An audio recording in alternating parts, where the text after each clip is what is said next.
de esta mañana. El Señor nos ha traído a su casa y aprender algo más. Nunca venir a la casa del Señor que de pago. Siempre aprendemos algo. El tema que traigo para esta oportunidad se titula Joven que nadie te tenga en poco. Joven que nadie te tenga en poco. En parte basado allí en primera a Timoteo, ya lo leímos, capítulo 4, versículo 6 en adelante. Digo en parte porque no todo lo vamos a desarrollar ahí.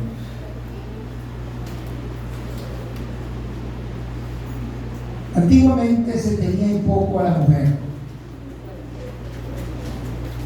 Por eso Dina, que era la hija de Jacob, se menciona una vez. En cambio los varones, siempre. En el pueblo judío, cuando nació una mujer, pasaba como inadvertido. Cuando nació un hombre o un varón, era diferente, ¿verdad? También se tenía en poco la persona de color, especialmente en algunos países se pensaba que la persona de color valía muy poco. O a una persona con alguna discapacidad. Es más, a las personas que tenían una discapacidad le decían inválido, es decir, que no valía. Si era una persona chueca, si era una persona síndrome de Down, que era albino, entonces le decían inválido. Hoy día eso ha cambiado y gracias al Señor por eso. Pero siempre se ha tratado de menospreciar a la juventud. Y hoy día se está tratando de menospreciar a la vejez, aunque no vamos a hablar de eso. Vamos a hablar de la juventud. En el pasaje que hemos tomado, el apóstol Pablo le escribe a Timoteo. ¿Cuántos años tenía Timoteo? Yo no sé. Si usted lo sabe, me lo dice. Porque en aquel tiempo la juventud era de más edad, aunque hoy día también. Hoy día por la OMS usted es joven hasta los 65, ¿verdad? Hasta los 65. Ya después de los 65 llega la edad media. Entonces posiblemente en aquel tiempo la juventud era por allí 50 o 60, y por eso Pablo le escribe a Timoteo dándole algunas recomendaciones en su trabajo de pastor, allí donde él se encontraba. Y él le dice que ninguno tenga en poco tu juventud. ¿Y por qué? Yo considero que hay 3 razones por las cuales el apóstol Pablo le dice esto a Timoteo. La primera razón es que Timoteo no era una cosa, Timoteo era una persona. Y eso es importante para nosotros. Que Dios no hizo una cosa, Dios hizo personas. Y cada uno de nosotros somos personas. Somos importantes. Fíjense, por ejemplo, que los hermanos de José tuvieron en poco a este porque era el más joven. Y lo tuvieron en poco y por eso lo vendieron y todo eso. Y un israelita una vez estaba peleando con otro Y Moisés quiso intervenir para evitar el pleito. Y cuando quiso intervenir para apartarlos, él le dijo que no. Lo tomó un poco en esa oportunidad a Moisés. Al rey Josías lo tuvieron en poco porque era apenas un niño cuando comenzó a reinar. Y prácticamente quien reinaba allí era el sumo sacerdote, porque él era un niño. Así que Dios nunca tiene en poco a una persona. Nunca tiene en poco a una persona. No importa si esa persona es una persona entregada al licor, si es una persona drogadicta, si es una persona promiscua, adúltera o lo que sea, Dios no lo tiene en poco. Y en tu trabajo, en donde tú te encuentres, nadie debe tenerte en poco porque eres joven. Y quizás no sepas cómo hacer las cosas, pero hay que aprender. Porque como decían por allí los viejos, nadie nace aprendido. Hay que aprender. La Biblia dice, entonces en su palabra, que Cristo murió por ti como joven, porque Cristo vio en ti el valor que tienes para el Señor. No hay nada de más valor sobre esta tierra que la vida de una persona, y tú como joven eres así. En tu hogar no eres menos que los demás, y nadie debe menospreciarte. Nadie debe ponerte a un lado.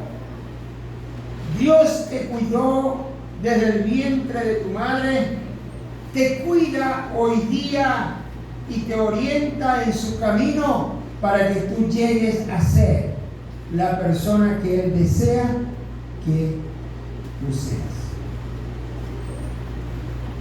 Así que no hay nada de más valor para Dios que tu vida. Por esto vales más que todas las riquezas del mundo. Por esto Cristo dijo, ¿de qué le sirve al hombre si se gana toda la riqueza del mundo y pierde su alma?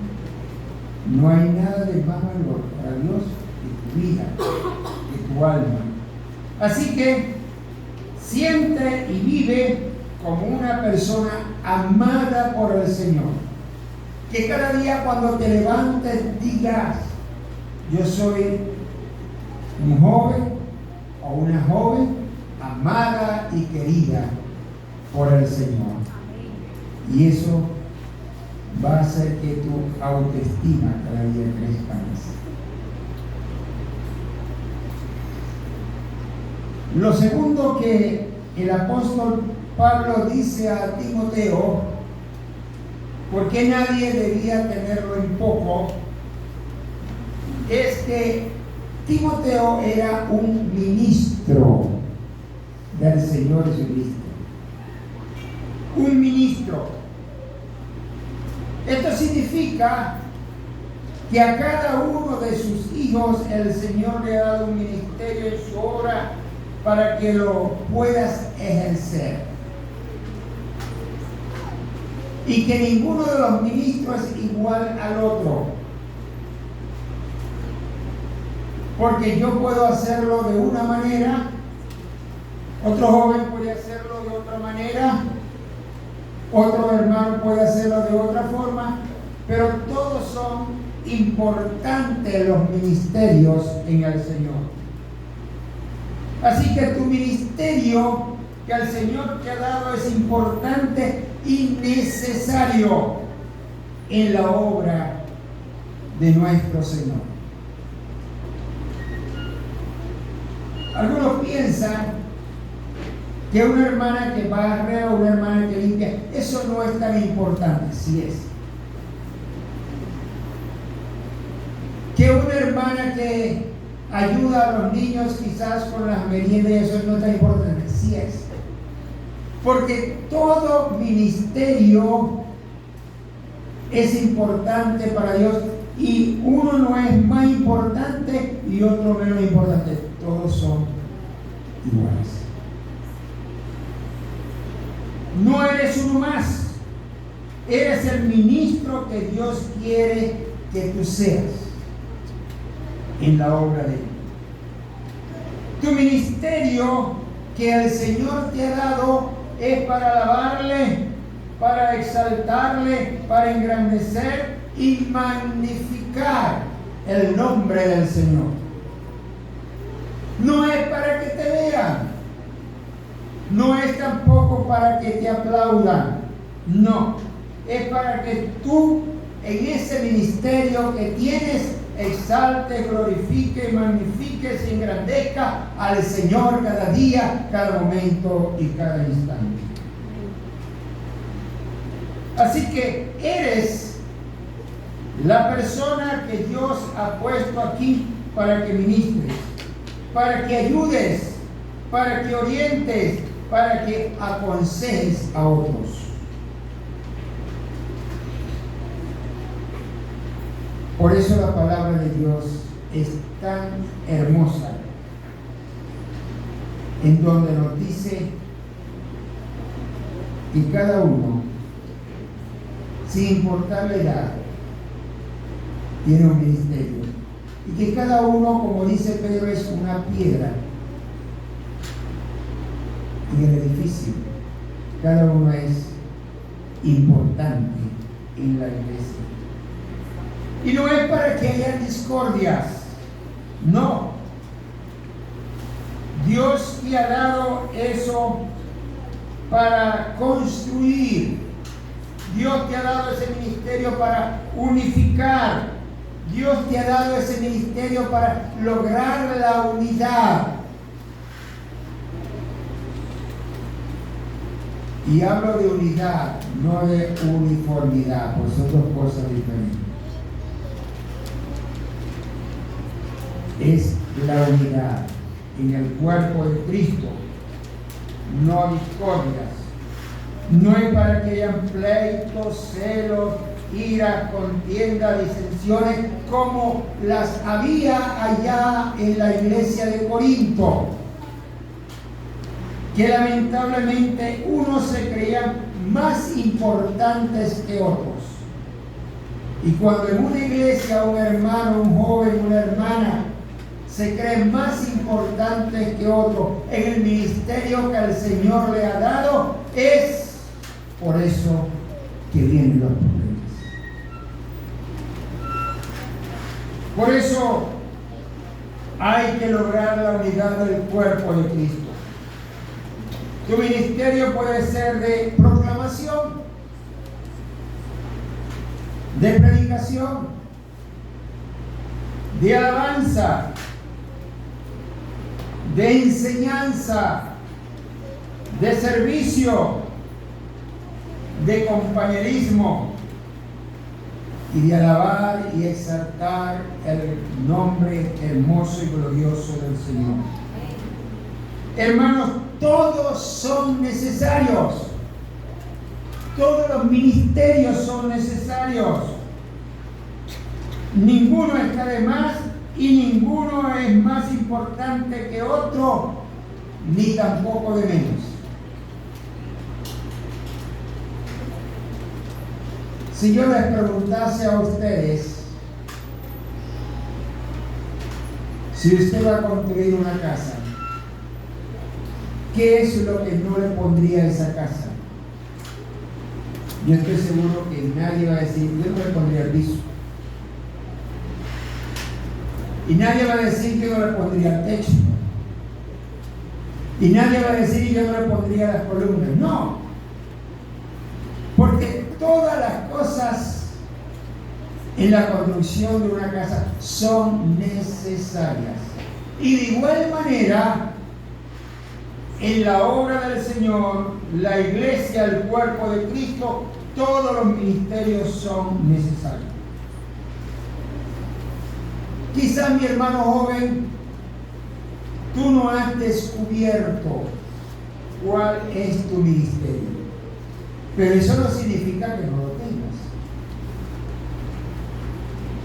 Pero piensa que tu ministerio es aquel en el cual tú te sientes bien, en el cual tú te sientes a gusto, en el cual tú quieres hacerlo, en el cual tú quieres que otros vayan contigo aquí.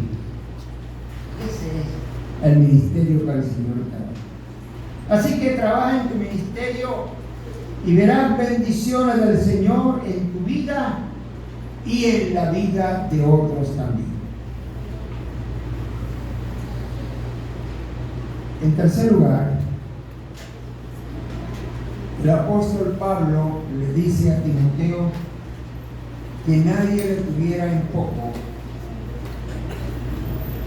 porque él era un ejemplo. Porque él era un ejemplo.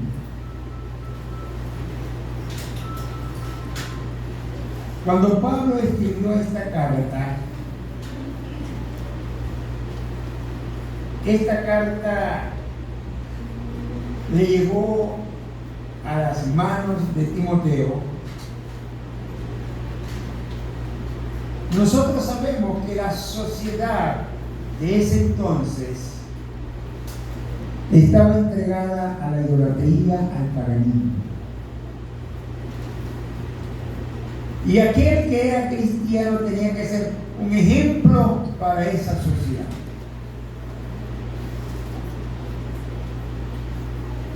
Cada hermano y cada joven en ese tiempo debía ser ejemplo a los creyentes y a los de afuera.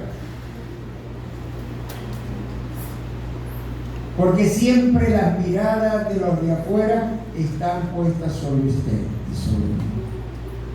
Están puestas sobre cada uno de nosotros. Por eso la palabra que él debía hablar era la palabra de Dios.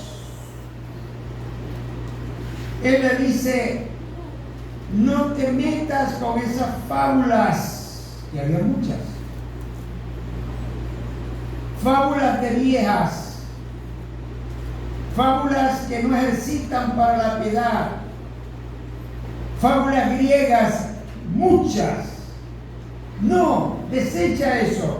Dedícate a la palabra de Dios, hablar la palabra de Dios, no las palabras del mundo. Palabras llenas de amor, palabras llenas de sabiduría, palabras llenas de orientación a otros, palabras de exhortación y palabras de consuelo, para que cuando alguno esté pasando por una situación bastante fuerte, usted pueda ir a donde está aquella persona o aquel hermano y poderle consolar.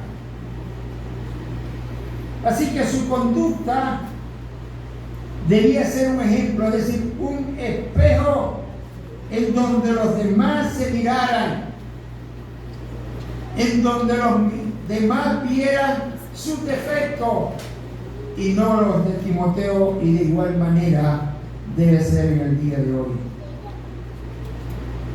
No es la conducta del vagabundo, no es la conducta del borracho, no, es la conducta de uno que es guiado por Dios día tras día, momento tras momento, instante tras instante.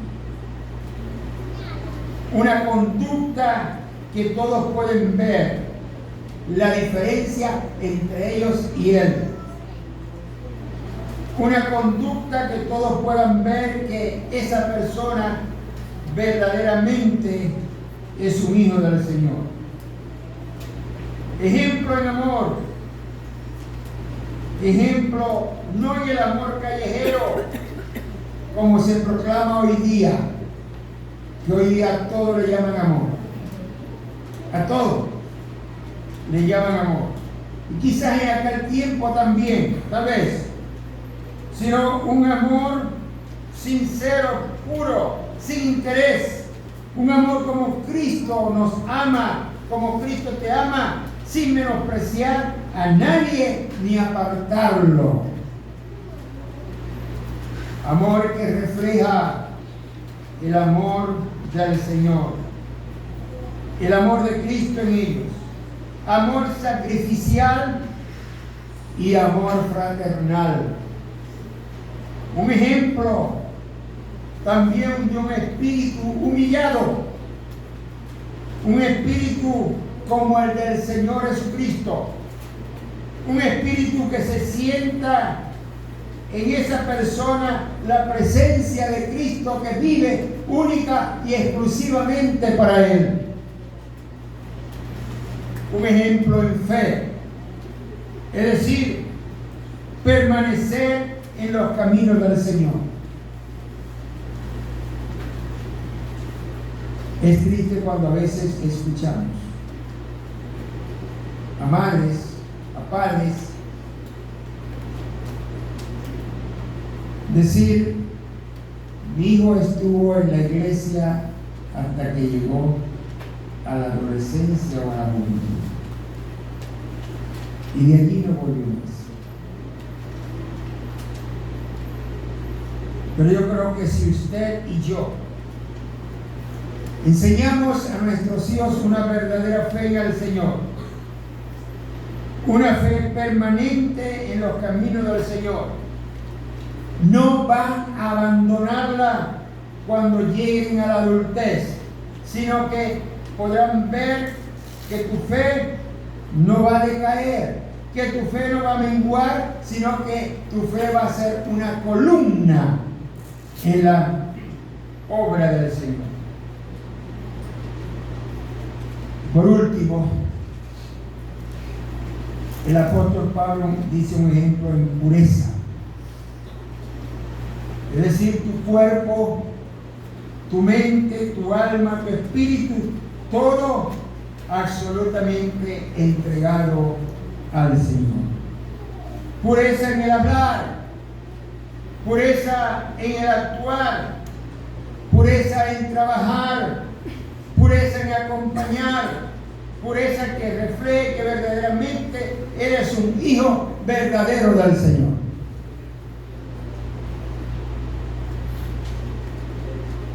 Vi un video que me llamó mucho la atención. Hay unos malos, pero bueno. Y hay un niñito, como decir aquí, este niñito que tiene un hermano, cuida un carro. Y él está allí limpiando el carro. Y el Señor le llega y le dice: ¿ese carro es tuyo? No. Este es un Señor que yo estoy cuidando. Ay, ¿qué tal si yo lo hago y te doy de lo que hay adentro? Y el hombre lo abrió. Y adentro había todo: huevo, queso, harina, azúcar, eso había de todo en esa maletera. Y aquel niño agarró y lo cerró y dijo: no, eso ni es un ni mío. Y el hombre dijo: bueno, pero podemos coger un poquito. Mira, yo sé abrirlo. Claro, no se había manifestado que era el dueño. Yo sé abrirlo. Y le volvió a abrir el maletero y dije: un poquito. Ponme un poquito y al dueño no se va a dar cuenta de que tú has agarrado un poquito, porque yo creo que tú estás aquí por algo. Y dices: sí, estoy aquí cuidándolo porque tengo que llevar comida a mi mamá. Y si yo no le llevo comida, no comimos. A veces nos acostamos solamente con por aquí. Abrimos. Entonces, come algo para que te lo lleves. No, voy a cerrar. Le digo: eso ni es tuyo. Bueno, el hombre siguió insistiendo hasta que por fin Dios, no, yo soy el rey. Este carro es mío. Pero viendo tu sinceridad, viendo tu lealtad, viendo tu pureza, yo quiero que me diga, ¿quién te enseñó eso? Y él dijo, eso me lo enseñó mi padre. A no tomar lo que no es mío, a no agarrar lo que no es mío, ni permitir que otro lo haga. Y aquel hombre le aquella capote y dijo, agarra lo que tú quieras. Y él agarró los huevos, agarró el pollo, agarró el queso, después iba con la bolsa que no podía ni levantarla. ¿Abuelo? ¿Pero por qué? Porque era un niño que había aprendido algo muy bien de sus padres. A no agarrar lo que no le pertenece. Y eso es lo que nosotros como padres tenemos que enseñarle a nuestros hijos y a nuestros jóvenes, a permanecer en esa fe tan grande en el Señor, que venga lo que venga, nosotros seguir firmes en el Señor. Así que hemos visto que cada joven es una persona a la cual el Señor le ha dado un ministerio para que sea ejemplo a los demás, al mundo, pero también a los de la iglesia. Yo quiero preguntarte, querido joven, ¿te sientes en verdad como un joven que tiene un ministerio? ¿Sientes que eres el espejo donde otros jóvenes podrán mirarse y adultos también?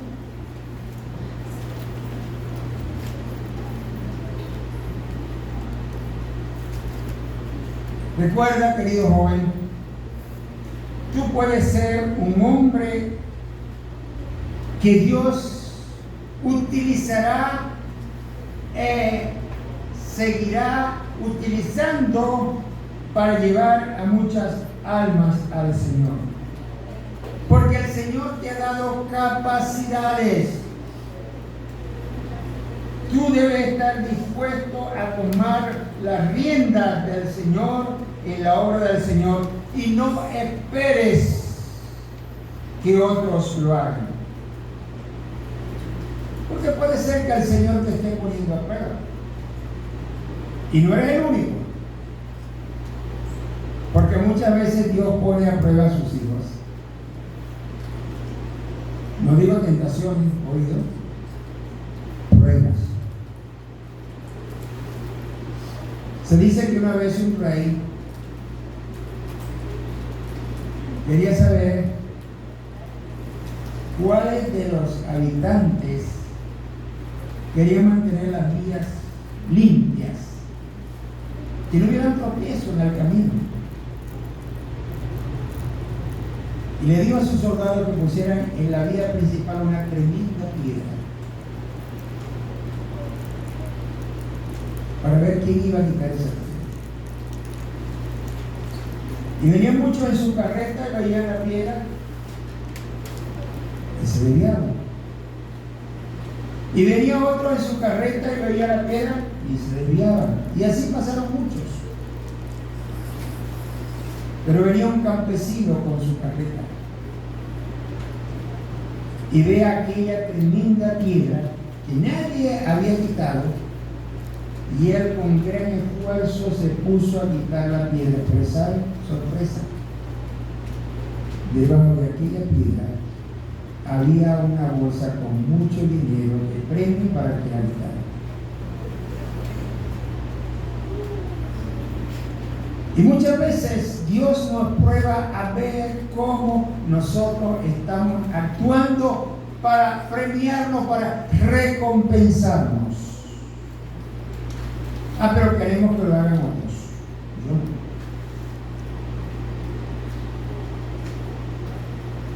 Por eso, Él te está llamando. Necesitamos jóvenes dispuestos a servir, jóvenes dispuestos a ser ejemplo, a ejercer un ministerio grande y hermoso, que aun cuando llegue a la adultez pueda decir: el Señor me llamó cuando joven a este ministerio y desde entonces lo estoy ejerciendo. Vamos a orar.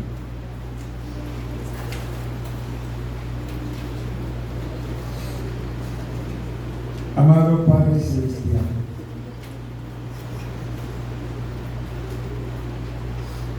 te alabo y te exalto, mi Señor,